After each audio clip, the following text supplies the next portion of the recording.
बस सारे देवताओं में सबसे ज्यादा ऊंचा बैठता है कैलाश पर, और जो ज्यादा ऊंचा बैठता है वो ज्यादा ऊंचा सुनता है। कोई पानी की टंकी पे चढ़ा है और तुम नीचे से कह रहे कल्लू, अरे कल्लू, तो कल्लू सुनेगा? तुम्हें जम के चिल्लाना पड़ेगा, कल्लू। उसने सुना तब वो बोला क्या है, फिर तुम नीचे से उसको सूचना दोगे। उसी तरह मेरा देवाधिदेव महादेव भी कैलाश पर बैठता है, थोड़ा ऊंचा बैठता, ऊंचा बैठता है तो जितनी ऊंचाई पे चढ़ते चले जाते हो तुम, फ्लाइट में बैठकर कहीं का सफर करना, धीरे धीरे तुम्हारा कान जितने जितने ऊंचे पे चढ़ते जाओगे, ऊपर चढ़ता जाएगा, चढ़ते जाएगा, चढ़ते जाएगा, आवाज धीमी होती चली जाएगी। पड़ोस में बैठी जगदम्बा वो भी कहेगी क्या होगा।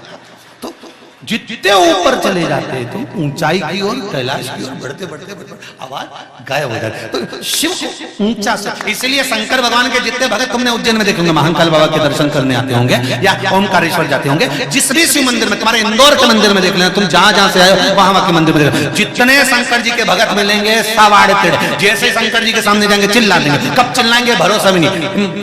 तुम तो पूजा नहीं कर रहे, तुम पीछे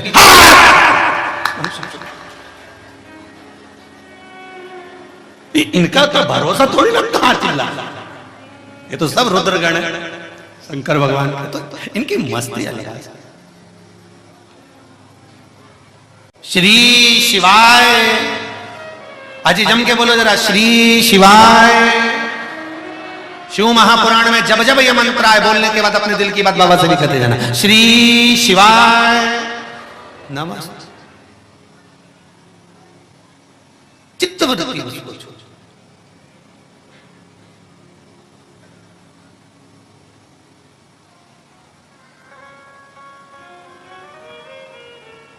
महाराज पत्नियों का मन नहीं था शिव आराधना, और जब पत्नियों का मन नहीं था ना शिव आराधना का, बैठी जरूर है, सगर के साथ बैठी, आराधना भी हो रही है, पर दोनों में इतना अभिमान भरा हुआ था कि दिल नहीं लगा, मन नहीं लगा। आखिरी में शंकर भगवान जब प्रकट नहीं हुए तो राजा सगर ने सोच लिया कि अब मैं प्राण ही त्याग दूंगा। शंकर भगवान तो सबसे जल्दी राजी होने वाले देवता हैं। एक लोटा पानी चढ़ा दो, 3 बार ताली बजा दो, बम बम बोले बोल दो, और बस बाबा की ओर देख के थोड़ा सा स्माइल देकर मुस्कुरा कर कह दो, शंभू कैसे हो, हर हर महादेव। इतने में तो शंकर भगवान तुरंत राजी, तुरंत सबसे जल्दी राजी होने वाले देवता भगवान देवाधिदेव महादेव। सारे देवताओं को अलग अलग वस्तुएं चाहिए, किसी को पीतांबर, किसी को बागा, कुछ किसी को कुछ, किसी को कुछ, पर शंकर भगवान को कुछ नहीं चाहिए। सारी समस्या का हल एक लोटा जल, बस एक लोटा जल समर्पित कर दो। और ध्यान रखना, जल भी नहीं हो तो 3 बार ताली बजा दो, वो भी नहीं कर सकते तो मुंह से बम बम बोल दो, ये भी नहीं कर सकते तो दरवाजे से जब निकल कर जाओ उसके द्वार से तो थोड़ा सा मुस्कुरा कर चले जाइए। इस मुस्कुराहट में तो ना जाने मेरा भोलेनाथ कितना दे सकता।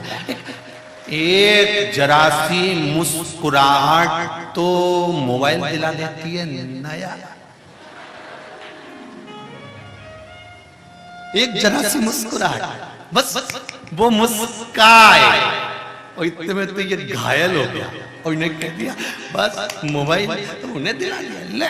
अब तुम सोचो, जब ये एक मुस्कुराहट में मोबाइल दिला दे तो मेरा देवाधिदेव महादेव तो ना जाने क्या क्या दिला दे। तो मुस्कुराओ तो सही, जीवन का सार तत्व है। वो योग पीठ में बैठकर बाबा रामदेव जी महाराज रोज सवेरे सवेरे एक काम जरूर कराते हैं कि हंसो जिंदगी में, क्योंकि हंसना केवल मनुष्य को दिया है। कभी कुत्ते को हंसता हुआ देखा है?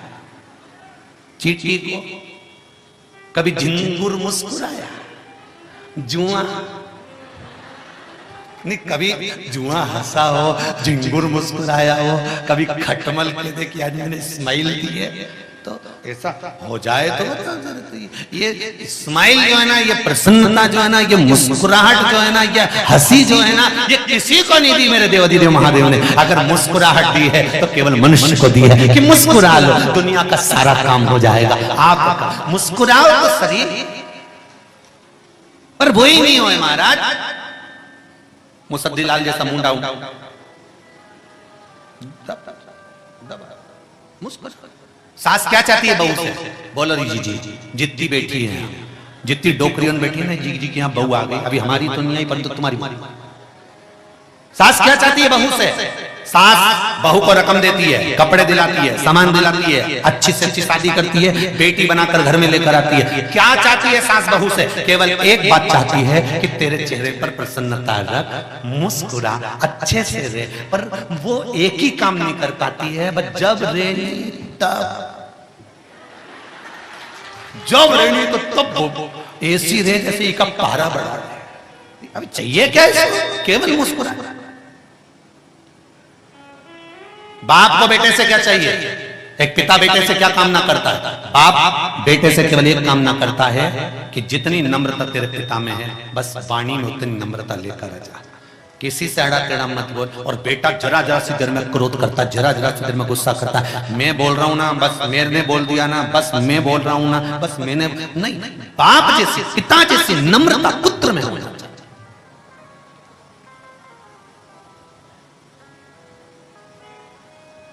अभिमान का त्याग कर नम्रता का बल प्रबल होना चाहिए।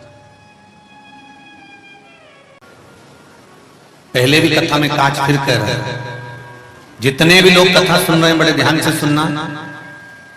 यदि हम मंदिर तक पहुंच तो गए हैं, पर मंदिर में हम पूजन करने बैठ भी गए हैं, और हमारे मन के अंदर अगर थोड़ा सा भी भेद उत्पन्न हो जाता है, थोड़ा सा भी भाव गलत उत्पन्न हो जाता है, तो उसका भोग भी हमको ही भोगना पड़ता है।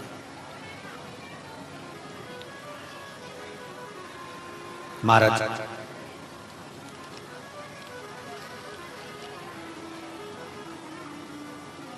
सूर्यवंश में राजा सगर हुए, जिनके घर में आगे चलकर भागीरथ बाबा हुए। 60,000 काकाओं के उद्धार के लिए गंगा जी को लेकर आए।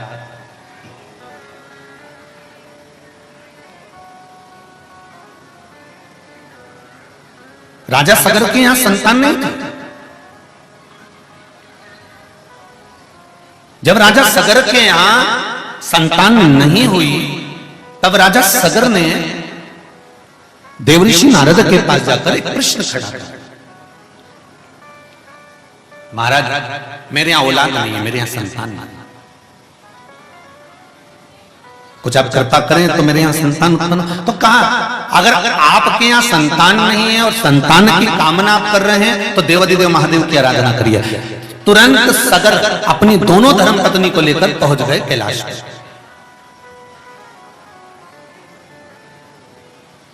सुमति और कैशी, ये राजा सगर की दो धर्म पत्नी, दोनों को लेकर कैलाश पर पहुंच गए। और कैलाश पर जाकर भगवान शंकर का स्मरण राजा सगर कर रहे हैं, भगवान शंकर का स्मरण, शिव की आराधना कर रहे हैं, भगवान शंकर से विनती कर रहे हैं, निवेदन कर रहे हैं।